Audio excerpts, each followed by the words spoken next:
بسم اللہ الرحمن الرحیم۔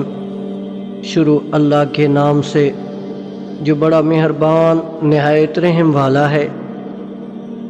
جب تک آپ کے ہاتھ سے خیر نکلتا رہے گا آپ کے اوپر زوال نہیں آ سکتا۔ خیر سے مراد کوئی اچھی بات، اچھا مشورہ، خشک ہوتے پودے کو پانی دینا، شجر کاری، ایک پلیٹ کھانا، کچھ پیسے دکھ میں دلاسا، خوشی میں بلا حسد مبارکباد دینا، پرندوں کو کھانا کھلانا، حشرات کی خوراک اور ان جیسی چھوٹی چھوٹی باتیں جن سے لوگوں میں خوشیاں بانٹی جا سکتی ہیں۔ بزرگ کہتے ہیں فصل رنگ بدلے تو کاٹ دو، لوگ رنگ بدلیں تو چھوڑ دو۔ ایسے لوگ کبھی کامیاب نہیں ہوتے جو ایک دوسرے کی جڑیں کاٹنے میں مصروف ہوتے ہیں، اور حسد کی آگ میں جلنا ان کا مقدر ہوتا ہے۔